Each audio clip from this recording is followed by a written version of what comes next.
This is about 3,000 or 4,000 square feet of front yard that I have not done anything to this year except I aerated it a few weeks ago. And today I use this SunJoe Scarifier and dethatcher. What a machine. This thing will perform miracles. I am so impressed. I don't know how much I paid for it. I think it was less than $150. It may have been much less than $150.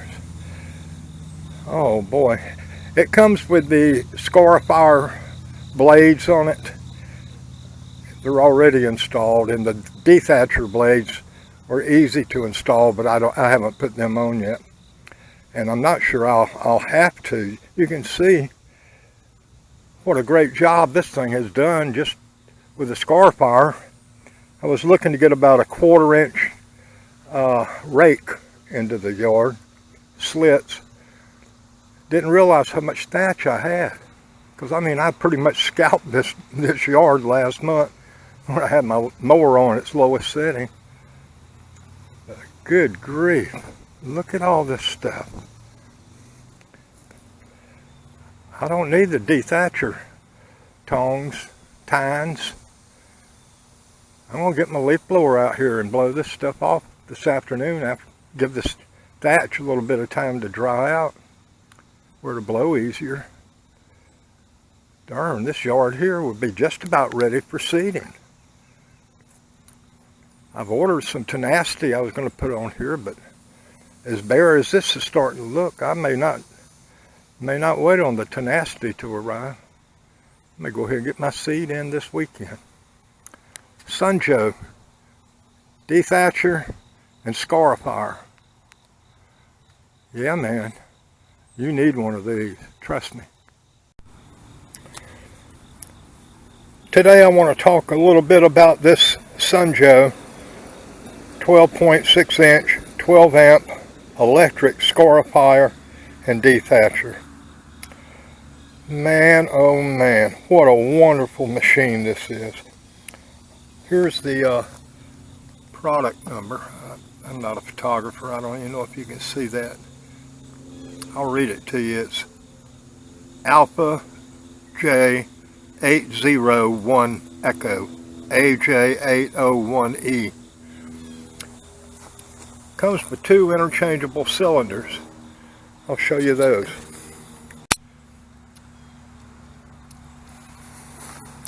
This is the dethatcher cylinder. I haven't used it, and it's got little wires, little prongs all around the cylinder. And as you push the unit around the yard, these things spin and pick up the thatch. And if you're buying one of these, I'm sure you know what thatch is. Also comes with a bag. I haven't used it yet, but I'm gonna try this bag out today, and I'll show you why in a minute.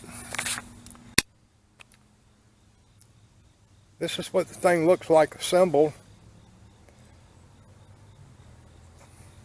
Again, I'm not a photographer. I don't know if the sun is good or bad for you. But listen, there's only one way you can put this together. You don't even need to read the instructions to assemble this thing. It does come with carriage bolts that have, the shaft is a little squared right underneath the head, and you'll be able to see the square holes in this center rod, and that will tell you which way to put the bolts in. Or if that's too complicated, just make sure your plastic spindles are on the outside of the bars. Okay, that's simple enough, and they screw on righty-tighty, lefty-loosey.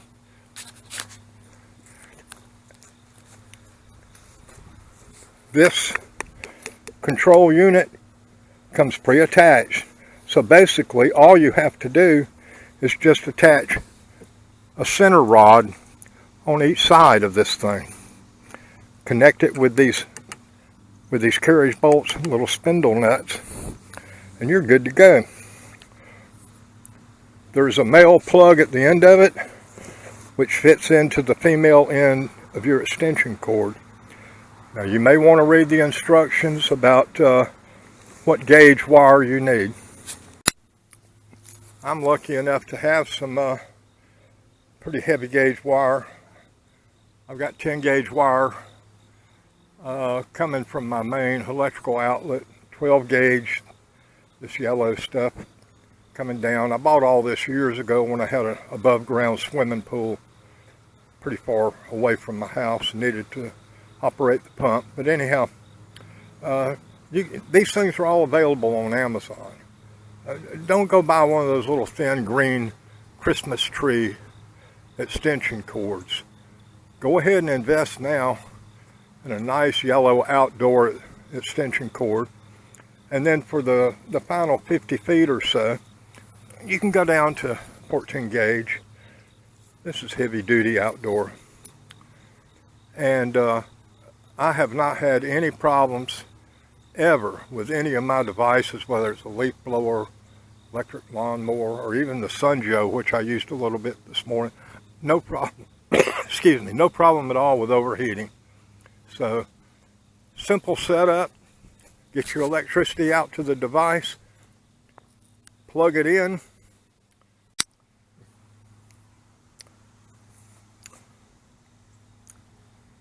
When you go to plug this thing in, you'll notice this male plug has a skinny prong and a flared prong, skinny side and a fat side. Well, look at the port on your extension cord, and you'll see that there's a skinny opening and a wide opening. Connect accordingly. I mean, I don't think there's any way an average person could connect it wrong, but who knows? I mean, that's so obvious. I can't believe I'm even talking about that. But I'll bet you somebody, somewhere, will force it into the wrong hole. After you put the thing together, you're going to find this little deal that looks almost like a shoehorn hanging from the handle of your SunJoe dethatcher. And here's what it does. It takes the pressure off the plug connection. Very simple to use. Just turn your extension cord into a U shape. Bring the U up through the slot, hook it over the hook, pull it down a little bit. That way all the pressure is on this keeper and not on the plug.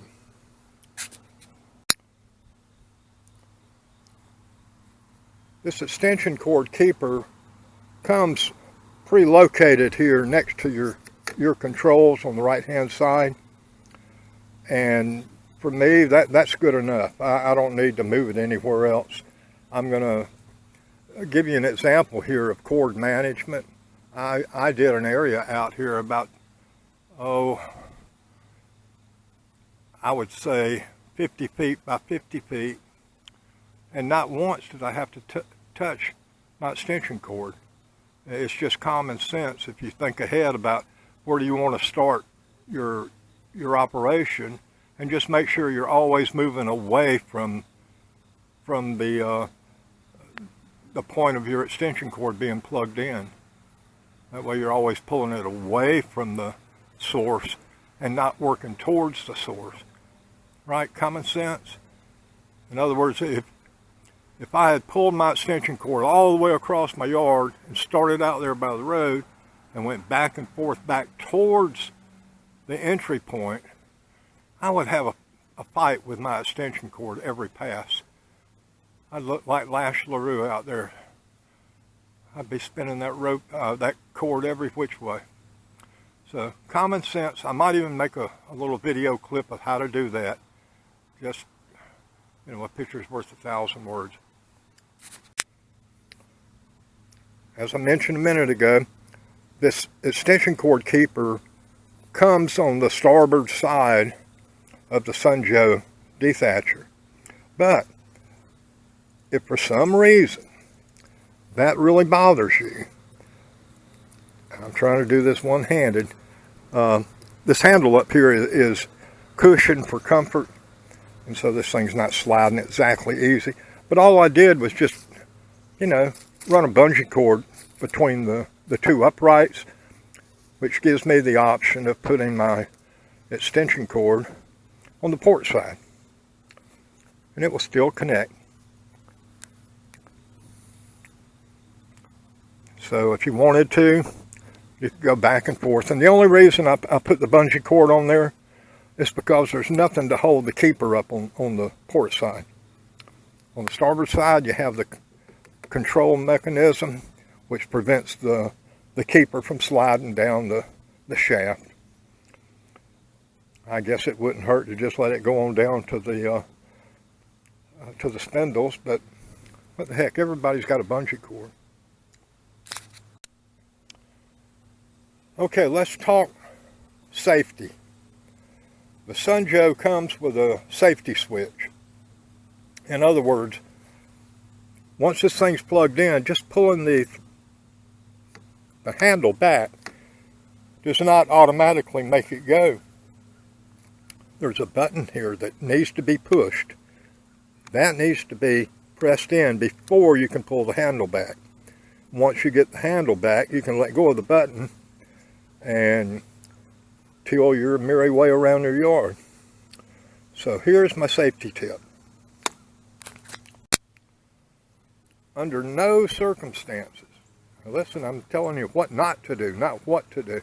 Under no circumstances, take a plastic ring off your shower. This is a shower curtain ring. Do not think that you can get away with pressing that button, pulling the throttle back, and sliding this ring over the handle, which will automatically keep it going whether you're squeezing it or not. Don't think that's a good idea. What I'm recommending you do is continuously squeeze that handle until your fingers cramp up. Even though it's so easy to push and your legs feel good, your fingers be cramping. That's just life. Go ahead and cramp yourself up. Do not have an automatic throttle. I mean, let's consider the dangers of being lazy enough to where you don't have to pull on that throttle all the time. You might go underneath the tree with a dead limb and that thing falls on your head, knocks you unconscious. And when you fall down, you turn this SunJoe upside down, and then when you regain consciousness, you may be reaching for your hat or your sunglasses and put your fingers in those blades. I mean, that could happen, right? Yeah. Or get struck by lightning while you're doing this. So my recommendation, and I hope you understand this is a safety tip, do not use a shower curtain ring to press that down for it. Okay, what I'm going to do here is show you what I've already done. These are the Scarifier blades, and you know, the other day I came out here with my axe and removed a lot of roots, but I didn't get all the small roots out. And as you can see, when you're scarifying your yard, if you've got small roots and stuff, it will wind up on the shaft. But even going over roots that were probably a 1/4 inch in diameter, this thing ate right through them. And after 15 minutes of use, I turned it upside down. I really don't see anything stuck on it except some very small roots, which I'm sure the next pass I make, these little baby roots that come right off of it. Now, if you went across some fishing string or some leftover electrical wire where you changed the tail lights on your boat trailer last year or 10 years ago, you run over that, you may have to stop this thing and get your wire cutters out and undo it, you know. Or if you run over a buried water hose, I mean, it's just obvious that mechanically, as this thing spins around, it's got a lot of blades on it. It may not cut through whatever you run across. It may just wind it up on the shaft. But I think it would have to be a man-made product for that to happen. So far, so good for me. Let's talk about how to set these blades. on the port side of the SunJoe dethatcher, in other words, that would be on the right side as you're pushing it. It would be on the left side as you're facing it. Excuse me, on the starboard side. I got that backwards. I can't believe I spent half my adult life at sea. Yeah, on the right side, as you're pushing this thing, you'll see the height adjustment on this thing. It goes from 10 millimeters to 5 millimeters to 0, and then down below is another 5 and 10. What that means is that if you push in on this thing, let me try and do this one-handed. Here's the handle. Can you see that? Push in on it, and that allows you to move it. If you move it down, it actually raises the SunJoe up off the ground. If you push in and pull back, it lowers the blades. It's going to cut deeper. Now what's what? 10 millimeters. That's about 4/10 of an inch. I'm just guesstimating, but it's about 4/10 of an inch. 5 millimeters would be half of that, 2/10 of an inch. In American lingo, a 1/4 inch is 0.25 inches. So in other words, if you set this thing at 5, that's going to be 0.2 inches, or just a little less than a 1/4 inch. In other words, if you're looking for a slit 1/4 inch deep, this is almost going to get you there. And that's what I did on my yard. I set it on 5, a little less than a 1/4 inch digging, and I got excellent results. Now, if you got harder ground or firmer ground, we just had a lot of rain recently, then push it in and move it to 10. And like I said, that's going to be 0.4 inches, a little less than a 1/2 inch. So in other words, any adjustment on here is going to be, say between a 1/4 and a 1/2 inch. And all you have to do is just put it in your yard and make a pass and see if it's deep enough. If not, set it to 10. If it's too deep for your liking, set it on 5. If you've got a special project going on where you're trying to do something above the ground surface, well, set it on 0. That'll be ground level. Or push that thing down, which will raise it above the ground up to a 1/2 inch, close to a 1/2 inch above. And if you've got a project that requires anything other than those dimensions, this is not the tool for you. I love the SunJoe. All right, we'll try and make a little video here of how you can manage the cord. For the record, I have not read anything about the instructions, but looking at how this thing goes, it looks like you just set the bag into the 2 little slots there. Lift up this door and you'll see what looks like a hook on each side near the top of the assembly there. And your bag has 2 little prongs that come out. I just laid them on top of that slot. I don't know if I'm supposed to push them down into the slot or not. This thing's spring loaded here. I think that may hold it. I could be giving you the wrong information here, but this is what I'm going to do. And I'll go ahead and set my camera up, and you can watch me go the other direction for a little while. And then when I finish, I'll see how much junk I have in that bag to see if it's not worth the effort.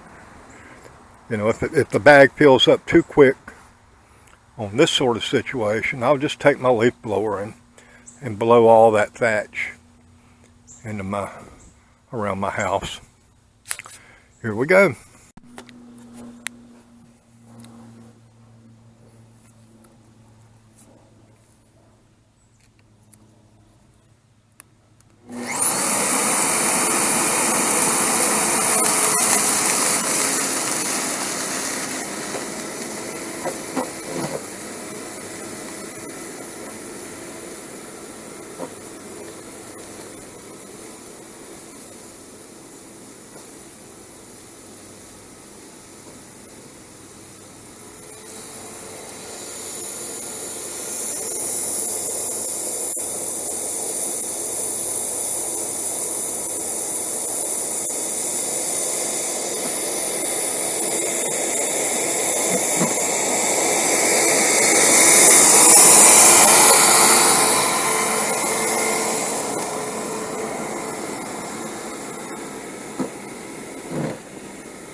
maybe it's not picking up the bag. May not have the bag attached right. Could be full. Let me turn it off and check.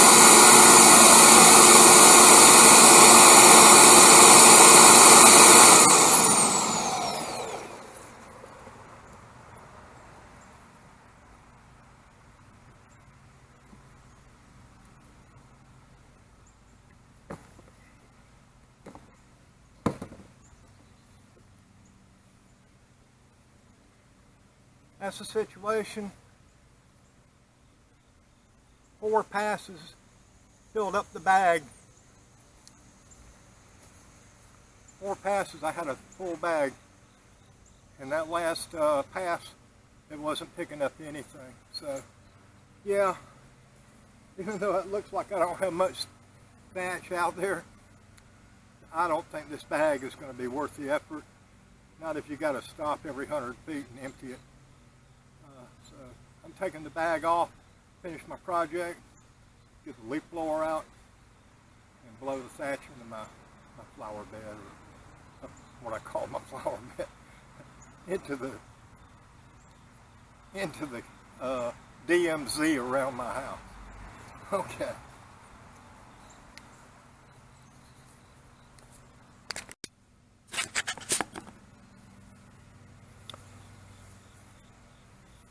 No bag.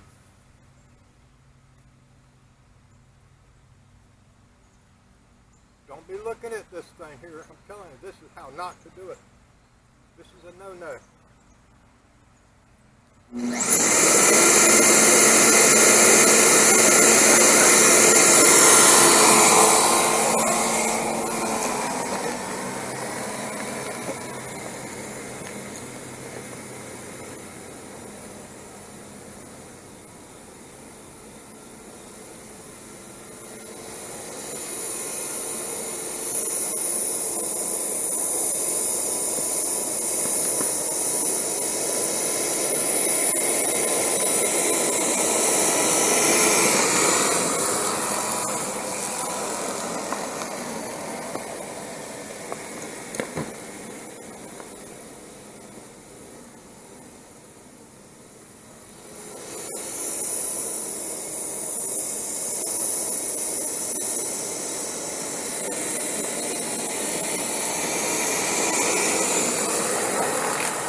All right, live and learn. As you can see, I was able to blow that thatch pretty easily with an electric leaf blower. But here's my situation. I used the Scarifier to cut 1/4-inch slits in my yard. Well, actually 2/10 of an inch, a little less than 1/4 inch. And when I blew the thatch, it kind of covered up my slits. Now it did leave the ground exposed, and I'm going to go ahead and do it this way. So now I'm thinking that maybe what you need to do is use the dethatcher attachment first. Go ahead and get your thatch out of the way, blow it, rake it, use a lawn sweeper, whatever, get it out of the way, and then use the Scarifier to go ahead and cut your slits. Throw your seed down and probably just take a rake and cover everything up. I'm not going to go to the trouble to put new slits in my yard after I blow all the thatch out of the way. I might regret that, but you know, that's a lesson learned. If you have a better idea, I personally don't go into YouTube on my computer. I just watch it on Roku, so I don't have any way to read comments. But you guys can talk among yourselves. Someone has a better idea how to do this. Let each other know. I'm probably going to mess it up this year, but I can't blame the SunJoe. Oh my, that is such a great deal. Yep. Well, I'm going to go ahead and finish blowing this thatch, and then I'll make a decision about what I'm going to do. Appreciate you watching. The SunJoe works so fast. I mean, 200 feet a minute. I said, why be too lazy? I went and got the SunJoe back out, hooked it up, and I was just going to go ahead and re-slit the yard. But now that I've got the yard pretty clean, I can see my footprints. I don't think I'm really accomplishing the same thing as a slit seeder would do, you know, where you're putting the seed down before you walk on it. I'm going to go to plan C at this point. I'm going to go ahead and put seed out and then run the SunJoe over it and see what happens. I mean, that might be the best way to do this. Trial and error. That's my method. I'm so sorry. This is a video that never seems to end, but I've already gone through plans D and E. D was to, in order to eliminate my footprints, I just pulled the SunJoe tiller backwards. Not the tiller, but the Scarifier. Yeah, I walked backwards with it. Worked great. But it's a little confusing when it came to taking care of the cord. So then I discovered that all you have to do is, as you push the thing down the yard forward, plan E is just, instead of stepping on the freshly scarified rows, just stand to the side of them on the part you haven't got to yet. Man, that was just as quick as the other way I did it in the beginning. 50 feet in 15 seconds. No footprints. However, I did notice something when I did it this way. This is like the loaves and the fishes, man. It just keeps coming. I don't know where all this thatch came from.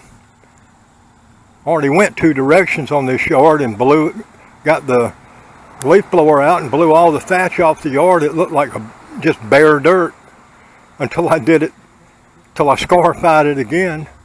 It wasn't till I finished that I discovered that I had set the depth to 10 millimeters, whereas on the first go-arounds it was at 5 millimeters. So